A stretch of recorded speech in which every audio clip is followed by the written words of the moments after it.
I would like to start by requesting a Sura Fateha for my aunt who passed away about a week ago in Allentown, Hamida Bai Raza Huda, and for all our Marhumeens. Al-Fatiha.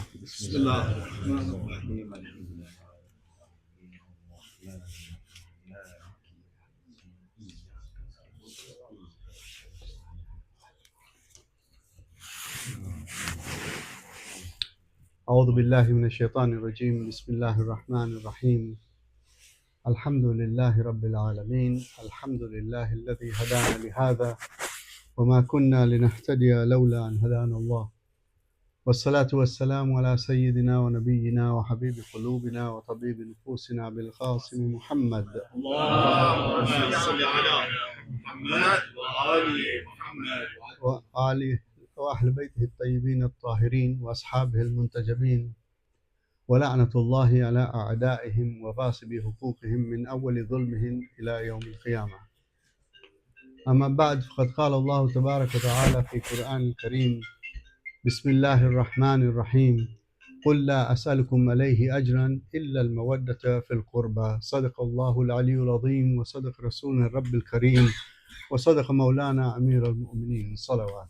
اللهم صل على محمد وآل محمد. I seek Allah's protection from Shaitan, who is the cursed one, and I start in the name of Allah subhanahu wa ta'ala, who is the most kind and most merciful.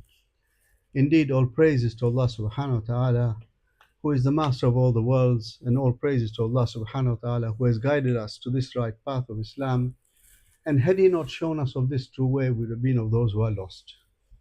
Our choicest greetings to our Holy Prophet Muhammad sallallahu alayhi wa sallam. اللهم صل على محمد وآل محمد.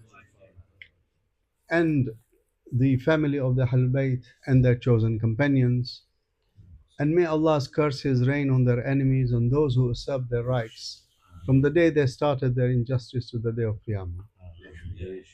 Allah subhanahu wa ta'ala draws our attention to this verse, which is familiar to all of us, undoubtedly, and it's in Surah Shura, which is the 42nd Surah, the 23rd verse, where when the people have come to the Holy Prophet and saying, you're doing a great job, like we said to Raza here, you're doing a great job, and there are people ringing him late at night and asking him questions about the Majlis. And the Holy Prophet, Allah subhanahu wa ta'ala says to the Holy Prophet, respond in this way: say to the people, I don't ask anything of you except mawadda for my family. And the majority of the translators refer to this word mawadda as love. Of course, today I have a different topic to talk about, and inshallah, if we have an opportunity, we will discuss this word mawadda. But suffice it to say, mawadda is not literally translated as love, because the best example is, I know I'm quite old now, but when you look at young people, when they're getting engaged and they're in love, they see nothing. You put them anywhere, they just see that between themselves. It's like an infatuation. It's that closeness where everything else is absolutely blocked out. The way we have on the computer these days, when you're doing a Zoom call and the background is completely blocked out, so the people don't know you are in a messy room and you're pretending to work. Yeah, it's that the focus is totally with Allah subhanahu wa ta'ala. And this is what mawadda is. The Shias, the love that we have for the Ahlul Bayt, it's not enough to name them on Jummah prayers. No. It's a continuous, regular remembrance and acknowledgement that they are who they are, what they have done for us. Now, I made in jest when Mahmoud Raza rang me and asked or messaged me to recite the Majlis today. He put in a comment, can you reply as soon as possible? No, he said, reply without delay. So I said to him, I will do it, but you haven't asked me what you want me to talk about. I knew what I wanted to talk about, and I'll tell you why in a minute. But he said to me, can you talk? It's the month of Shabaan. Can you talk about Dua Shabaan? So I said to him, fine. I didn't respond any further than that. But I went back in my papers, and 2 years ago, he had given me the opportunity here to recite on the birth of our first Imam, Imam Ali ibn Abi Talib alayhi salam.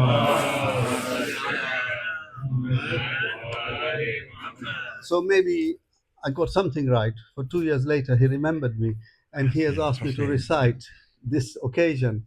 And I thought it's a wonderful occasion, and I would not pass up the opportunity, especially it's the month of Shabaan, and more importantly, we've got Imam Hussein, Imam Zain al-Abidin, Hazrat Abbas, and we've got the Kushali of our 12th Imam, Imam al-Hujjah, Ajjalallahu Farajahu. But in recognizing the seniority and what he has asked me to do, I thought I would make a reference to the Sha'baniyah. And when we look at these 3 months, we know from our Holy Prophet Muhammad sallallahu alaihi wasallam how he mentioned that the month of Rajab was for the people, the month of Sha'ban was his month, and of course the holy month of Ramadan is the month of Allah subhanahu wa ta'ala, which gives us a connection with these 3 months.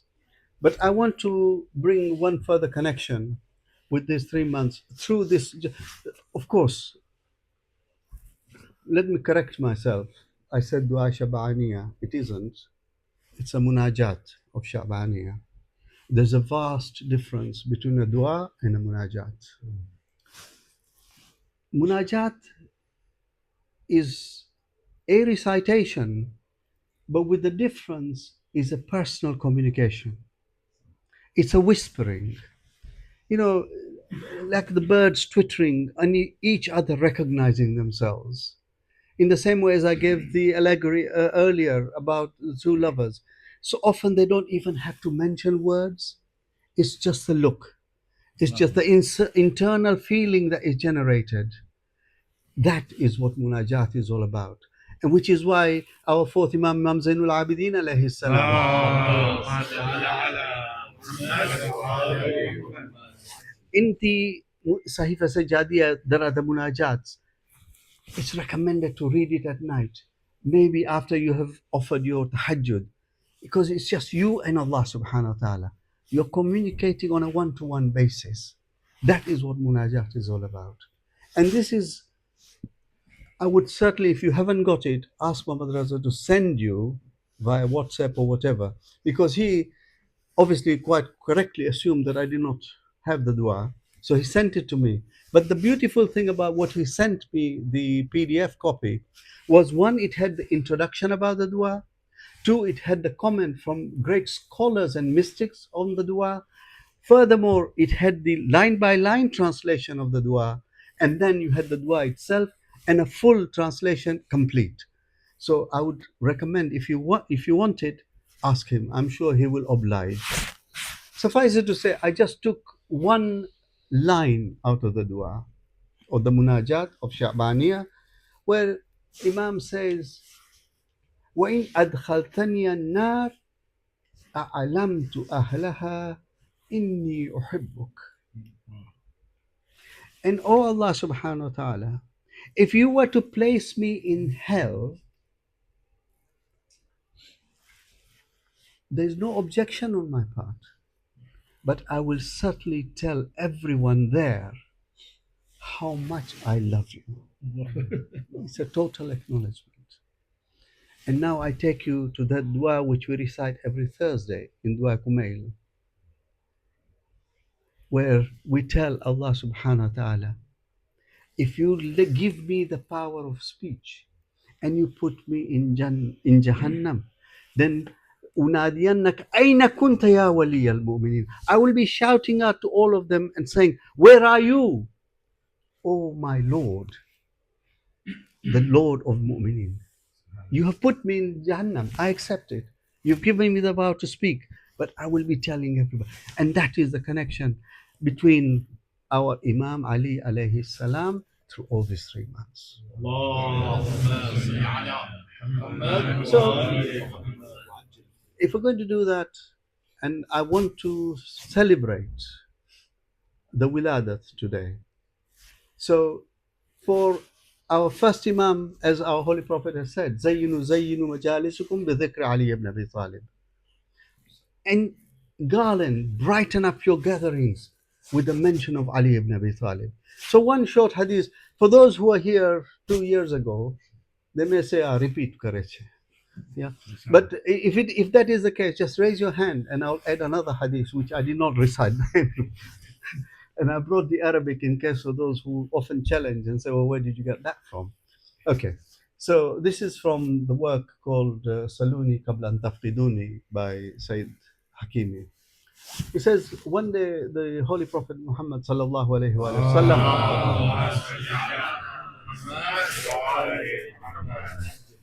So our Holy Prophet was sitting, and he was sitting with Jibreel, and they were discussing, and suddenly Jibreel stands up in respect, and then he sits down, and of course none other than our first Imam, Imam Ali ibn Abi Talib, has entered. Salawat.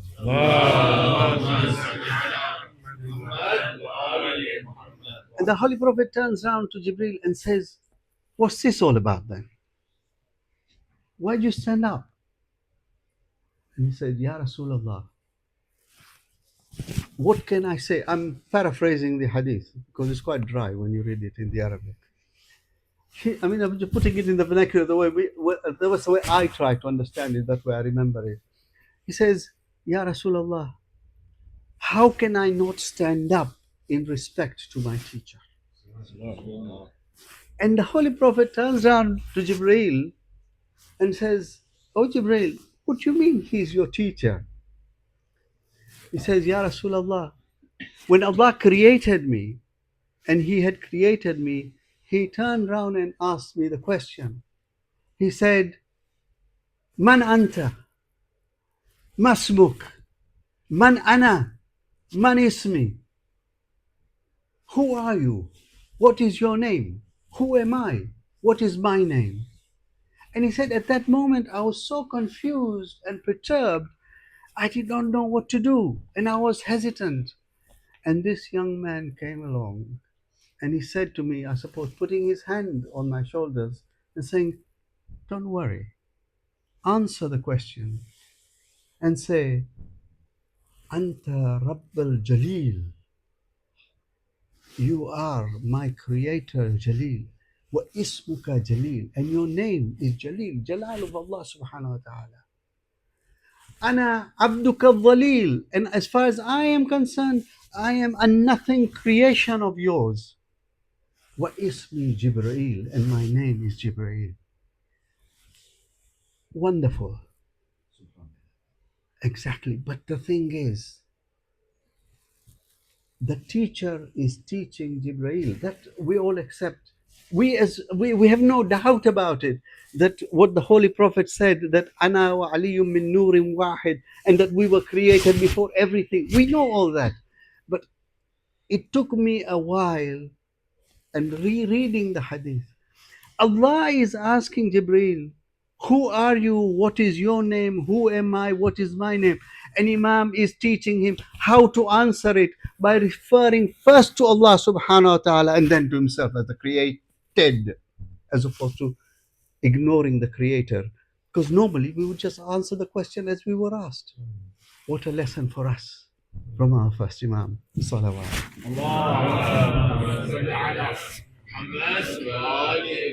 So moving on, in given the time restrictions that I have, and I like to keep it within the time limit of the time I'm given, because I know what it's like sitting there and saying, well, what's going on about all this? Why is it going on?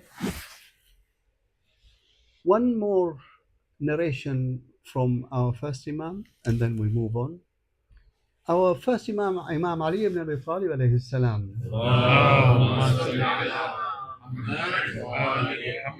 He was asked, who is Afdal? Are you Afdal to Ibrahim, to Hazrat Musa, Hazrat Isa, are you afdal to the Holy Prophet? And Imam, I suppose smiling, would have turned around and said, I certainly am afdal to Ibrahim, and I'm certainly afdal to Musa, and I'm definitely afdal to Isa. But when it comes to the Holy Prophet Muhammad sallallahu alaihi wasallam, there is no match at all. And we must ask the question. My apologies. You all know the answer, but it's the barakah of reciting it that I'm saying it, because we all know the answers. We must ask the question and say, well, yeah, Imam, how can you be afdal than Ibrahim? And he will say, because Ibrahim, remember in the Quran, Allah tells us and reminds us that Ibrahim actually asked to see how Allah makes creation, and it's explained to him in fully. As far as Musa is concerned, you will remember that when he came to the tree, the burning bush, he said to Allah, I want to see you. And Allah says to him, you'll never be able to see me, Musa.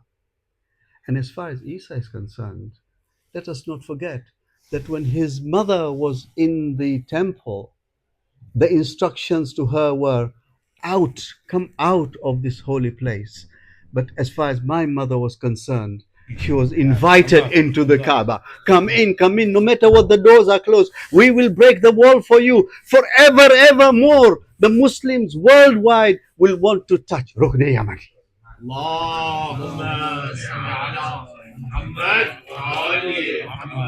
This is the barakah of our first Imam. As far as our fourth Imam, Imam Zainul Abidin alayhi salam is concerned, we've got a lot of literature about him, and we have the great work, Sahifa Sajadiya, in our possession, a great manual. And just one small hadith from our fourth Imam. It is related in Al-Khisal of Saduq. And it comes via Tawus ibn al-Yamani.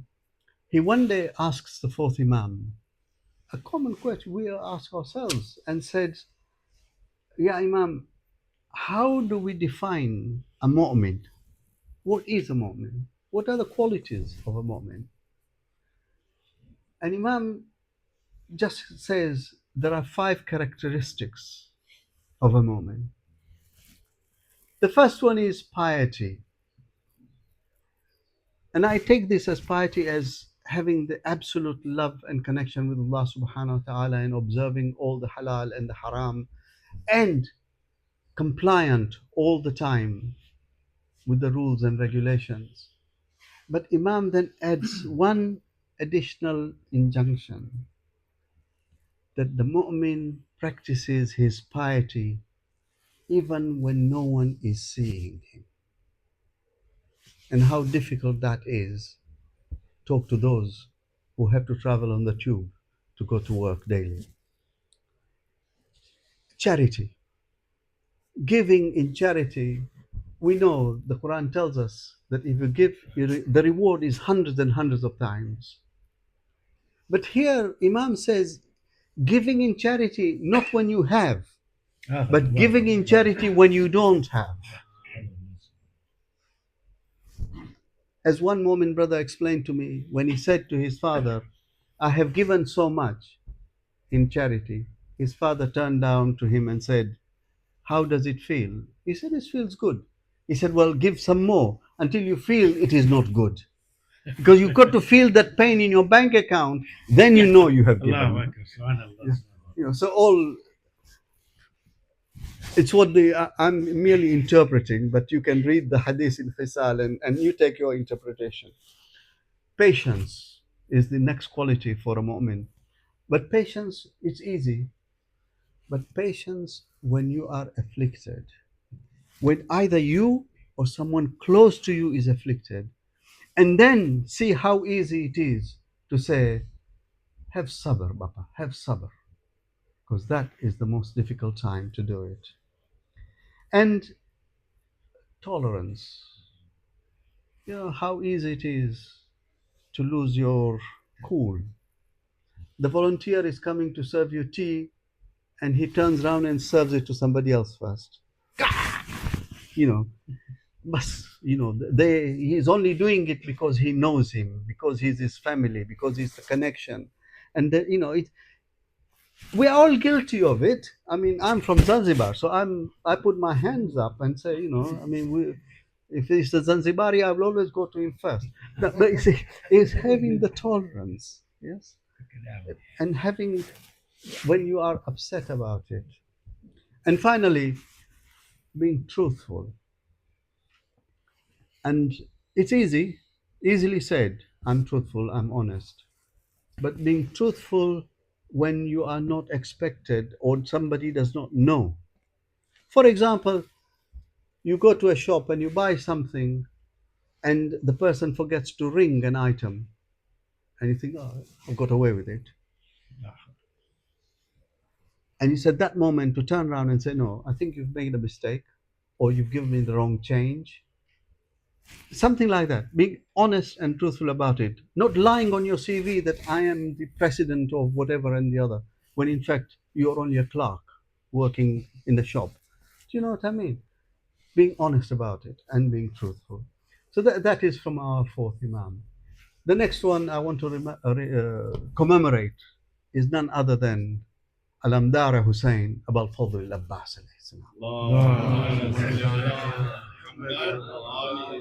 Qamar Bani Hashim, all the epithets that goes with him.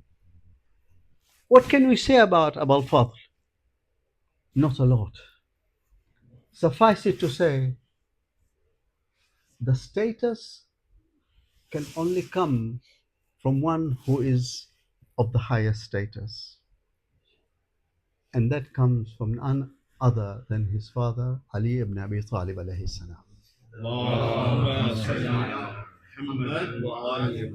And that connection is provided to us on that moment when Imam is about to leave this earth.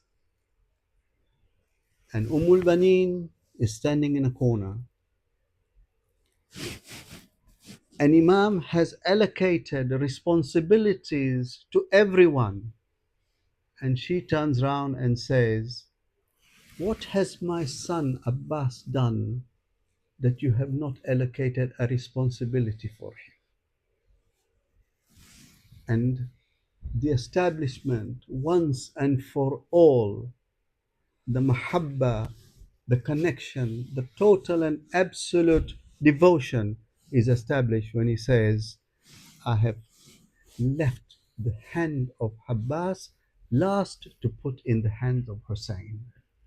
For he will be the responsibility. That is his responsibility. There can be no higher martaba. We can go to ziyarah. If you do not visit Abbas, it's not enough. I grew up accepted, traditional, very Jangbari and all the rest of it, and my Mayfields, but when the moment comes, whether it was in Zanzibar, there were Hindus and there were Christians, there were Goans and the non-Shias. When it came to Abul Fadl, there was no question. You ask, he is Qamar Bani Hashim. He is the standard bearer. He has proved himself time and time again. And we can ask. I'm not a scholar, nor am I a clever person, but it's what is in your heart. And I know that when I go, there is a different level of respect when you visit Abbas in Karbala. And that was established throughout his life, as Bibi Zainab is recalls. The one day she was standing and it was late at night and she's closing the door and she noticed somebody was standing outside the door. So she opens the door and sees Abul Fadl standing there. And she says, what are you doing here? It's so late at night. And what was the answer? My master Hussein told me to wait here and he hasn't told me to go away. That is the level. Talk about mawadda. Here is mawadda for you at a different level. Now we come to the celebration and occasion of the birth of none other than our third Imam, Imam Hussein alayhi salam.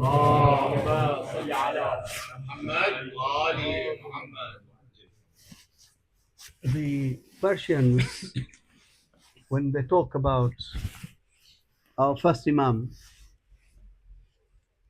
you'll see the link. There can be no connection with Imams without Imam Ali alayhi salam being linked. The Persians say, one of the epithets of Imam is Yadullah. And they say in Farsi, Agar daste Ali daste Khuda nist, chira daste digar mushkil kusha nist. If the hand of Ali is not the hand of Allah subhanahu wa ta'ala, how come the hand of other people does not resolve problems? They are not mushkil kusha. This is Imam Ali alayhi salam. And we come to Imam Hussein, couplets from Urdu. It says, the poet says, "A kalma go bata ke hua kar saaz kon, guzre jo barchiyon mein hua shah nawaz kon. Masjid ke samne tumhe matam hai na gawar, dete nasar Hussein to parta namaz kon." 30 years, is it? We're in 1985, I think it was. 40 years ago, I'm quoting from the late Maulana Tahir Jarbali. He recited in Haidari these couplets in Muharram. Stayed with me all this time. And this, we can never forget the death of Imam Hussein alayhi salam. Ever, ever. Because we know for those people who are leading Jummah namaz on a Wednesday, right? And people who did not care whether they were in wudu or not. And they were Amir al-Mu'mineen. And still acknowledged as such. So this, our Imam, on the 3rd of Shabaan, he was born. And after he was born, normal custom would be for the father to name the child. But Imam did not name him. And he said, I'm waiting. So waiting for whom? Waiting for none other than the Holy Prophet. And it was the Holy Prophet who came, took the baby in his arms, and named him Hussein. One short hadith from Imam, and it says, a person came to Imam Hussein and said, Ya Imam, give me permission to commit sin. We know that similar question was asked of his father, and we know the answer on that one. But Imam said to him, well, yeah, sure. Yeah, you can go and commit as many sins as you like, no problem at all. But with everything else, there's conditions in life. So there are a few conditions that you have to comply with before you commit the sin, and then you can do what you want to do. So the person turns around and says, okay, so what are these conditions that have to be complied with? And Imam turns around and says, well, the first one is, don't eat of the rizq of Allah subhanahu wa ta'ala. Even today, when our doctors and scientists and all this are coming up with food which has been created in laboratories, when you trace it back, eventually it is not an artificial creation in the sense of we've created it ourselves. Or if we were, then we would be equivalent to Allah subhanahu wa ta'ala, we become creators. So don't eat from the rizq of Allah subhanahu wa ta'ala.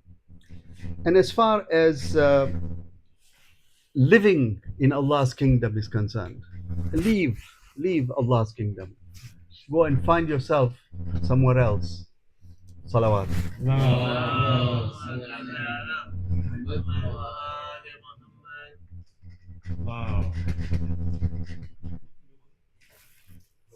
Salawat.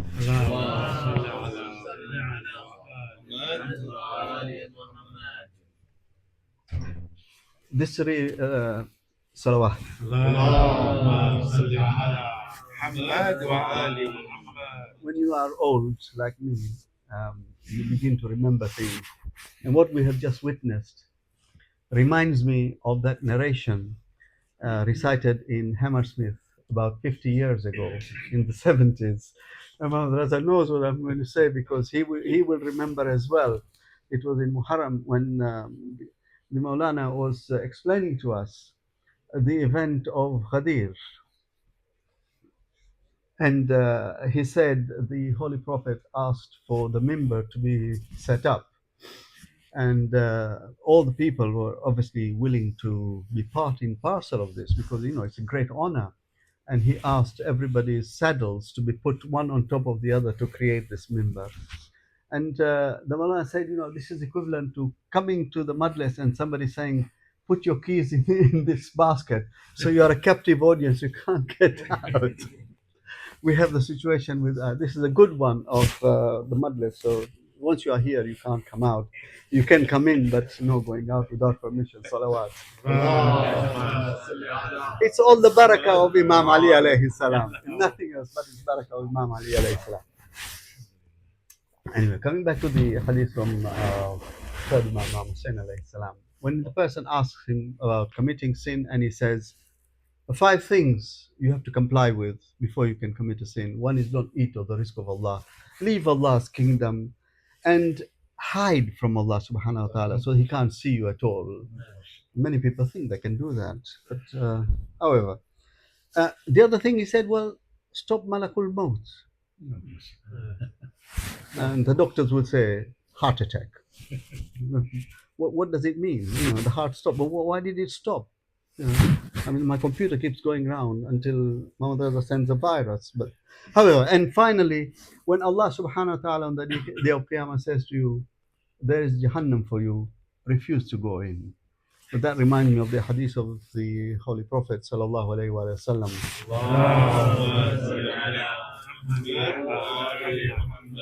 Where he says, there are 2 categories of people who will definitely go to Jannah, even though they've been destined to go for Jahannam. The one group of people will be that as soon as Allah gives the order, you are to go to Jahannam, these are the people who will run as fast as they could to comply with Allah subhanahu wa ta'ala's command, so that there is no delay, no nanosecond of delay in obedience to Allah subhanahu wa ta'ala. And Allah will save them and say, they are so obedient now, they are saved, they go to Jannah. And the other group will be people who say, well, tame aaga tha. I'm right behind you. As the crowd is moving forward, I'm reversing backwards and backwards and backwards and backwards to the end. In the ever expectation, Allah subhanahu wa ta'ala's rahmah and mercy will be such that He will say, no, you don't need to go. So these are 2 categories. Moving on. The time is running out, and the final point as far as the birth of our Imam is concerned. And whenever I get the opportunity for reciting Imam Hussein Kushali, I always quote this because it may not be acceptable to many, and it may be not acceptable to you. But it is in Bihar, and it is from the Amali of Suduk and Tusi. And this is the occasion when Imam has been born, and Allah is instructing Jibreel with the angels to go down to earth and to give greetings to the Holy Prophet and Imam on the birth of the Imam Hussein alayhi salam. And as they are descending and proceeding towards earth, they come across this island where there is this angel who was disobedient to Allah, whose wings were clipped. And he stops and he asks Jibreel, where are you guys heading to? What's all this? What's happening? Is there a party? No, he didn't say that. Just making. You say he makes up hadith as he goes along, which is true as well. And Jibreel says, we've been instructed by Allah subhanahu wa ta'ala to descend and go down to earth and give greetings to the Holy Prophet and Imam Ali on the birth of none other than the grandson of the Holy Prophet, the son of Imam Ali, the son of Bibi Fatima alayhi salam, Imam Hussein alayhi salam. اللهم صل على محمد وآل محمد. And Fitrus says, can I join? Can I join you? And Jibril could have only said, yeah. Chalo, chalo, sathi aao. But having sought permission, Allah subhanahu wa ta'ala, Fitrus, who is this angel, is now accompanying Jibreel, and he comes down to earth. And he sees the Holy Prophet. He offers him his greetings and congratulations and felicitations. And the Holy Prophet turns around and asks, what's the matter? And he says, I was disobedient of Allah, and my wings were clipped. And the Holy Prophet says, why don't you go and rub yourself against the body of none other than the Imam? Fitrus does that. Through Allah's blessings and rahmah and mercy, Fitrus fully recovers to come back and become one of those angels who will serve Imam to the day of Qiyamah. This is what Imam is all about. This is why we say, and we go, when we go for ziyarat, even we say, Assalamu alayka ya Aba Abdullah. We know, وَيَرُدُّ salami. You respond to our salams, ya Imam. There's no question about it. Our faith is absolute on this. It is our shortcoming that we do not hear your response. But we do know, ya Imam, that when we are coming there, it is because you have called us, not because I have got millions in the bank. For if that was the case, we would not see the sort of people we see in the haram. Sometimes we wonder, but that is what Imam Hussein is all about. The sacrifice, the lifetime of Imam. We owe you a debt which we can never ever repay. But ya Imam, we seek one thing from you. When we are in that position, when there is no one to help us, it is not the time of judgment, and we have passed Sakarat and we are in that grave. And Munkar and Nakir are asking us the question, Ya Imam, be a witness for us that we were your lovers in our lifetime. We did shed tears in remembrance, and we acknowledge the greatness of you, who you are, and who you will always remain for us. أفضل الصلاة السلام عليك يا رسول الله. محمد وآل محمد. صلوات صلوا على محمد. Ya Allah, we beg you and beseech you through the blessings of the birth of Imam Hussein, Hazrat Abbas, and Imam Zainul Abidin, to grant maghfirah to all our marhumeens. Ya Allah, for those who are unwell, grant them shifa. Ya Allah, for those who are in difficulty, remove their difficulties. Ya Allah, those who are in debt, remove their debts. Ya Allah, keep our iman safe. Ya Allah, when that moment comes when we have to leave this earth, we have on our lips, Ya Ali, Ya Ali, Ya Ali. Salawat. اللهم صل على محمد وآل